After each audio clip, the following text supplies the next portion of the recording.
ఒక ఫోటో ఎలా దిగాలంటే సినిమాల్లో స్లోగా వెళ్తారు. అది బయట మనిషి వెళ్ళలేడు. ఎందుకంటే మనిషికి ఎముకలు ఉంటాయి కాబట్టి. ఆ మనిషి స్పీడ్‌గా వెళ్తాడు లేదా స్పీడ్‌ని నియంత్రించుకుంటాడు. కానీ స్లోగా వెళ్ళలేడనమాట. ఆ! అయితే మనం బయట ఎలా చేయాలంటే ఎముకలను ఉపయోగించకూడదు. ఎముకలను ఉపయోగించకుండా కదిలితే ఎలా ఉంటుందంటే స్లోగా వెళ్తామనమాట. ఆ! అదే స్పీడ్‌గా వెళ్ళలేము. స్పీడ్‌ని నియంత్రించుకోలేము. స్లోగా మూవ్ అవుతా ఉంటాం మనిషి. ఓకే. అట్లా స్లోగా అసలు ఎముకలే లేకపోతే మనిషి ఎలా పోతాడో అలా పోతాడనమాట. దూది పింజలాగా. అలా మీరు కదులుతూ మీరు పెట్టాలన్న స్టిల్స్ పెట్టాలి. కానీ ఎముకలు మాత్రం ఉపయోగించొద్దు ఎక్కడ. అది గుర్తుపెట్టుకోండి. అలా అవుతూ ఉంటే మీరు స్క్రీన్‌కి ఔట్ అయితారు. ఇప్పుడు బ్యాక్‌గ్రౌండ్ డిమ్ అయితే ఫోటోలో అయితే ఔట్ అయితదో, ఆ విధంగా మీరు ఏ లొకేషన్‌లో ఉన్నా మీరు ఔట్ అయితా ఉంటారు. మీరు ఔట్ అయ్యారు కాబట్టి లొకేషన్ కూడా ఔట్ అయితా ఉంటది. మీకు లొకేషన్ అంటే తెలుపులో నలుపు ఔట్ అయితది. నలుపులో తెలుపు ఔట్ అయితది చూసారా? అలా ఔట్ అయితా ఉంటాయి 2 అన్నట్టు. బ్యాక్‌గ్రౌండ్ మీరు.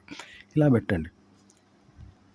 అలాగే మీరు ఒక కంటెంట్ చదివేటప్పుడు గానీ, ఒక కంటెంట్‌ని చెప్పేటప్పుడు గానీ, ఎలా చెప్పాలి అంటే ఇలాగే చెప్పాలి. ఒంట్లో ఎముకలు లేకపోతే సేమ్ మనిషి ఎట్లుంటాడు స్లోగా పోతాడు. అసలు ఎముకలే లేకపోతే ఎట్లుంటది? స్లోగా పోతాడు. ఈ ఒంట్లో ఎముకలుంటే స్పీడ్‌గానే పోతాడు, బ్రేక్ ఏసుకోగలుగుతాడు. కానీ ఈ 2 చేయలేడు ఎముకలు లేకపోతే. అంటే స్లోగా దూది పింజ పోయినట్టు పోతాడు. అంటే దూది పింజ తనను తాను బ్రేక్ ఏసుకోలేదు. తనకు తాను ప్రమోట్ కాదు. సొంతంగా కాదు లేచిపోతుంటది అంతే గాలి వలన అట్లా తేలికై. అలా మీరు స్లోగా పోతే ఎలా పోతారో, అలా మీరు చదవడం కూడా అలాగే చేయాలి. ఆలోచించడం అలాగే చేయాలి. దాని అనుభవాన్ని అలాగే పొందాలి. అనుభూతిని అలాగే పొందాలి. ఆ! అర్థం చేసుకోవడం అలాగే చేసుకోవాలి. కెమెరా ముందు చెప్పడం కూడా అలాగే చెప్పాలి.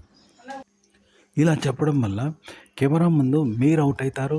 కెమెరాలో మీ కంటెంట్ అవుతుంది. మీరు చెప్పే కంటెంట్ ఔట్ అవుతుంది. మీ ఆలోచనలు, మీ భావాలు మీరు ఔట్ అయితారనమాట. ఫోటోలో ఎలా అయితే మీరు ఔట్ అయితారో చెప్పాను కదా! ఆ విధంగా ఔట్ అయితారు. కానీ ఎక్కడ ఎముకలు యూజ్ చేయొద్దు.